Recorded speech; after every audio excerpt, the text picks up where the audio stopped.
அனைத்து ஆன்மீக உறவுகளுக்கும் வணக்கம். இப்போ நம்ம பிரம்மான்றது நம்ம எல்லாருக்குமே தெரியும். பிரம்மன் தான் நம்ம தலையெழுத்த நிர்ணயிக்கிற ஒரு கடவுள் அப்படின்னு சொல்லலாம். ஆனால் அந்த பிரம்மனையே சிறையில் அடைச்சது யாருன்னு கேட்டால் நமது முருகன். முருகன் சிறையில் அடைச்சார். பிரணவ மந்திரத்தை மறந்துட்டாருன்னு சொல்லிட்டு சிறையில் அடைத்தார். அதனால ஒரு பாடல் கூட இருக்குது.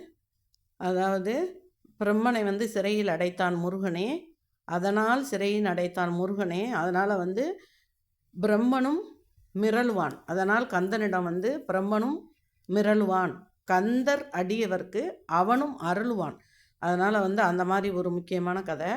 அதாவது நம்ம திருவண்ணாமலையில் நமது அருணகிரிநாதரை நீ அங்கே தான் போய் நீ இறப்ப, அங்கே மேலே இருந்து தான் நீ இறந்து உன்னோட இது முடியும் சொல்லி, உன்னோட வாழ்நாள் முடியும் அப்படின்னு சொல்லிட்டு பிரம்மா சொல்கிறார். அப்போ இவர் என்ன பண்ணுறாரு, சரின்னு சொல்லிட்டு அங்கே எதேச்சியாக அவர் போனவர் மேலே ஏறியிருக்கார். ஏறிட்டு அவரை அறியாமலேயே நம்ம விழுந்துடணும்னு ஒரு இதில் நம்ம இறந்துடணும்னு ஒரு எண்ணமாக அந்த மாதிரி ஒரு மனதுக்குள்ளேயே அவருக்கு தோன்றி குதிக்க போகும்போது, ஆனால் அவர் ஒரே ஒரு வார்த்தை சொல்லிட்டு குதிக்கிறார். என்ன சொல்கிறாரு, முருகா முருகா முருகான்னு சொல்லிட்டு குதிக்கிறார். குதித்த உடனே நம்ம முருகன் அவரை காப்பாற்றிறார். அந்த மாதிரி ஒரு அந்த தலையெழுத்தை பிரம்மனோட எழுதின தலையெழுத்தை கூட மாற்றக்கூடியது முருகனுக்கு இருக்குது. இது ஒரு கதை.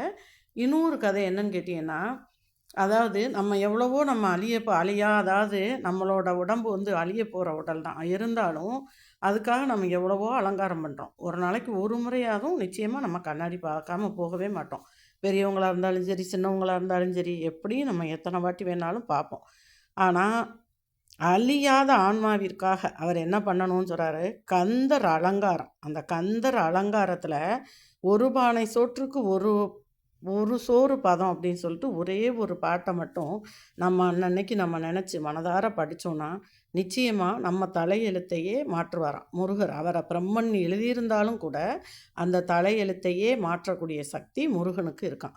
அதாவது அந்த பாட்டு என்னன்னு கேட்டால், செயல்பட்டு அழிந்தது செந்தூர் வயல் பொழில் தோள் கடம்பின் மால்பட்டு அழிந்தது பூங்கொடியார் மனம் மாமயிலோன் வேல்பட்டு அழிந்தது வேலையும் சூரனும் வெற்பும் அவன் கால் பட்டு அழிந்தது அவன் கால் பட்டு அழுந்தி இங்கு என் தலைமேல் அயன் கையெழுத்தே அப்படின்ற.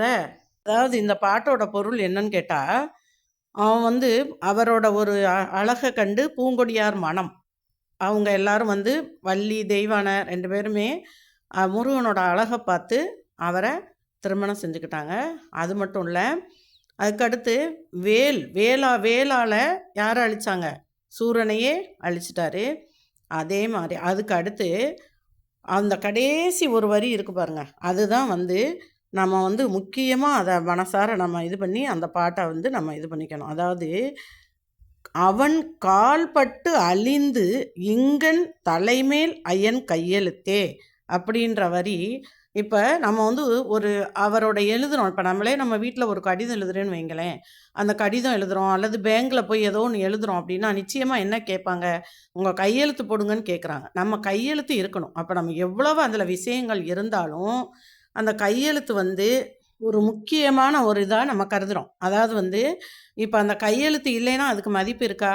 இல்லை. நம்ம எவ்வளவு அதில் விஷயங்கள் இருந்தாலும் அது கையெழுத்து இருந்தால் தான் அதுக்கு மதிப்பு இருக்குது. அதே மாதிரி நம்ம பிரம்மா நம்ம தலையில் எவ்வளவு எழுத்து எழுதியிருந்தாலும் அந்த எழுத்தை அவரோட கால் நம்ம தலையில் வச்சு அந்த தலையெழுத்தை அவர் அழிச்சிருவாராம். அந்த மாதிரி ஒரு சக்தி நம்ம முருகனுக்கு இருக்குது. இப்போ நம்மளே இருக்கோம். நம்ம இருக்கும்போது யாரோ ஒருத்தவங்க வர்றாங்க, ஒரு தெரியாதவங்க என்னம்மா எப்படி இருக்கீங்க அப்படின்னு கேட்குறாங்க. ஓகே நல்லா இருக்கும் அப்படின்னு சொல்கிறோம். இதே சமயம் ரொம்ப நெருக்கப்பட்டவங்க யாரோ கேட்கும்போது, ஏதோ தலையெழுத்து தலைவிதி இருக்கேன் அப்படின்னு சொல்லிட்டு நம்ம ரொம்ப வருத்தமாக சொல்கிறோம்.